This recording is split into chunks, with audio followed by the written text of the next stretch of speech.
Nabi Muhammad itu seperti apa sosoknya? Nabi Muhammad itu tidak terlalu tinggi dan tidak terlalu pendek. Saya pendek. Sedang. Enggak, antum ini sedang. Sedang. Ya, tidak terlalu tinggi dan tidak terlalu pendek. Nabi itu badannya bagus, postur tubuhnya bagus, menawan. Nabi SAW rambutnya tidak keriting dan tidak lurus. Tidak keriting seperti orang Afrika dan tidak lurus seperti orang Indonesia. Itu sedang. Nabi SAW rambutnya tergerai sampai di bawah telinga. Kadang-kadang sampai ke bahu. Nabi itu kalau botak selesai tahallul. 4 kali umrah, 1 kali haji. Dahinya Rasulullah lebar. Alis Nabi hitam melengkung seperti lingkaran hilang. Tidak menyatu. Di antara dua alis Nabi itu ada urat saraf merah. Kalau Nabi marah ketahuan, kelihatan. Hidung Nabi mancung dengan ujung kecil. Di atasnya terdapat cahaya. Sahabat yang menceritakan. Di atasnya ada cahaya gitu? Ya, enggak nampak kayak ada cahaya, terpancar cahaya. Dan kalau dilihat Nabi tidak diperhatikan dari jauh, dikirain mancung ke atas. Nabi SAW pola matanya ini yang putih banget, yang hitam banget. Bulu mata Rasulullah itu panjang, pipi Nabi lembut, jenggot Nabi lebat, mulut Nabi lebar. Lebar kenapa? Menunjukkan fasih berbicara. Kan orang makin kecil mulutnya susah ngomong, susah kedengaran. Ini kayak kumur-kumur nggak jelas ngomong apa. Tapi kalau mulutnya makin besar itu menunjukkan fasih berbicara. Nabi bergigi rapih, kayak embun. Ya.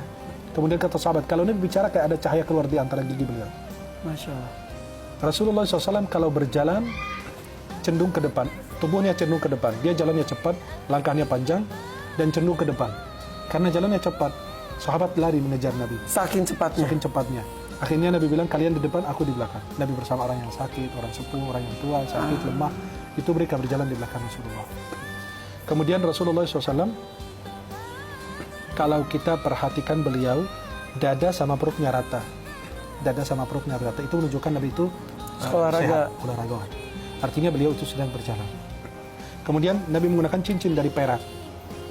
Ini kayak gini bentuknya, kayak gini. Ada 3 garis cincin Nabi. Ada Muhammad seperti ini, ada Rasul, ada Allah. Oh iya, ini juga ada Muhammad, Iya. Rasul, Allah. Kurang lebih seperti ini. Cincin yang digunakan Rasul. Kelihatan nggak? Sedikit aja, sedikit.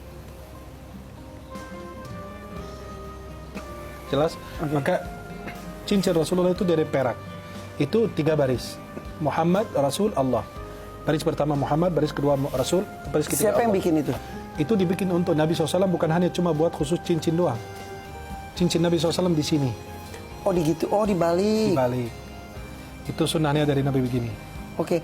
Maka sebagian ulama pakainya begini. Di kelingking? Ya. Dan Nabi SAW itu dipakainya bukan cuma hanya buat sekedar cincin, tapi sekalian cap, stempel. Maka kalau anto, Kak Irfan, lihat stempel Nabi itu persis kayak gini, kurang lebih. Berarti kebalik dong tulisannya, karena kalau di stempel itu kan harus jadi kebalik. Enggak, nanti dia kan kebaca di Kak. Muhammad di bawah, Rasul, Allah. Karena stempelnya pas. Oke. Di kelingking juga, Ya. kanan kiri. Iya. Ini semua karena ada riwayat dari para Dari sahabat kan mereka yang menceritakan.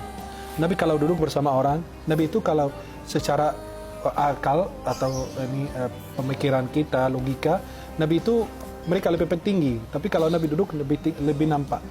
Itu sebagai mukjizat. Kenapa? Biar tidak ada yang lebih nampak dari Nabi. Tidak lebih. Padahal tingginya sama. Mereka Tingginya mungkin sama, lebih tapi tinggi Nabi juga. lebih nampak. Itulah kemuliaan untuk beliau. Oke. Kalau Nabi SAW menunjuk tidak menggunakan telunjuk atau jempolnya seperti ini, fulan atau fulan gitu enggak. Tapi menggunakan seluruh telapak tangannya. Kalau manggil orang adabnya tinggi begini. Hai fulan. Ya. Kalau Nabi takjub diginiin tangannya. Aneh. Atau takjub beliau. Kalau Nabi berbicara diginiin tangannya. Nabi SAW lebih banyak menunduk dibanding melihat ke atas. Lebih banyak berpikir dan merenung. Nabi SAW jarang berbicara. Dan kalau berbicara tidak berlebihan. Dan tidak kurang. Pas. Kalau berbicara memulai dengan memuji Allah, mengakhiri dengan memuji Allah lagi. Nabi SAW kalau berbicara, sahabat duduk menundukkan kepala seperti ada burung di atas kepala mereka. Ada burung di atas kepala mereka. Jadi mereka diam semua. Bayangin kalau ada burung, takut terbang. Mereka menunduk semua. Kalau Nabi selesai, baru mereka boleh bicara. Tidak ada yang berani bertengkar di hadapannya. Kalau beliau menyuruh, semua berebut melaksanakan perintah. Insya Allah. Nabi tangannya lebih lembut dibanding sutra. Kata Anas bin Malik, aku menyentuh sutra dan telapak tangan Nabi, itu Nabi lebih lembut. Padahal Nabi pekerja keras. Kerja keras. Tapi itulah kemuliaan. Nabi kalau bersalaman, beliau mengucapkan salam duluan, dan kalau bersalaman tidak melepaskan tangannya dan lebih dahulu. Menunggu orang lain melepaskan tangannya. Siapa juga yang mau lepas dari Nabi Muhammad? Tapi kalau dia lepas, Nabi nunggu dia lepas dulu. Kan takut Nabi kalau lepas, itu kan dia tersinggung. Masya Allah. Kita bisa ketemu Nabi nggak? Bisa. Pertama, dengan mencintainya, melaksanakan sunnahnya, mengerjakan sunnah-sunnahnya, kemudian menyebarkan hadis-hadisnya. Kemudian kelima, bisa dengan kita, kata ulama, membaca surat Inna anzalnahu fi lailatul qadr 21 kali dengan niat mimpi Rasulullah. Bisa mimpi? Bisa. Bisa membedakan mimpi ini Rasulullah SAW benar? Sesuai dengan yang saya gambarkan tadi. Maka ketika orang bercerita, saya tadi malam cerita mimpi Nabi, coba ceritakan ciri-cirinya gimana? Nabi tidak ada jenggotnya, berarti bukan. Karena sesuai dengan ciri-ciri yang kita jelaskan. Pernah? Ya, Tidak boleh ceritakan katanya. iya, lebih bagus disembunyikan. Maka gini, kalau mau mimpi Nabi, baca Inna anzalnahu fi lailatul qadr 21 kali. Atau baca surat Ya Ayyuhal Muzammil 41 kali dengan niat mimpi Rasulullah. Atau baca Inna a'tainakal kautsar 1000 kali malam Jumat dengan niat mimpi Rasulullah.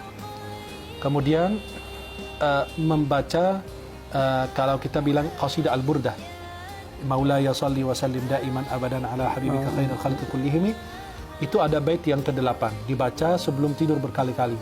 Na'am sara taifu man ahwa fa'arraqani wal hubbu ya'taridul ladati bil alam. Itu bait yang ke-8.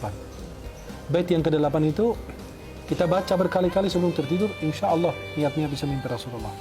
Saya akhiri dengan sebuah cerita kehidupan. Seorang murid datang ke gurunya. Dia mengatakan, wahai guru, aku mau mimpi Nabi. Kata gurunya, nanti aku menjamu kamu malam hari di rumah. Dimasakin makanan. Makanan itu asin semua. Kata gurunya, silakan makan dan tidak boleh minum sampai pagi. Dia makan, agar mimpi Nabi kan. Dia makan, makanan asin semua, dia tidur. Akhirnya dia bangun, dia datang ke gurunya. Gurunya nanya, udah lihat Nabi semalam nggak? Enggak. Terus lihat apa? Saya minum air doang. Mimpi air aja.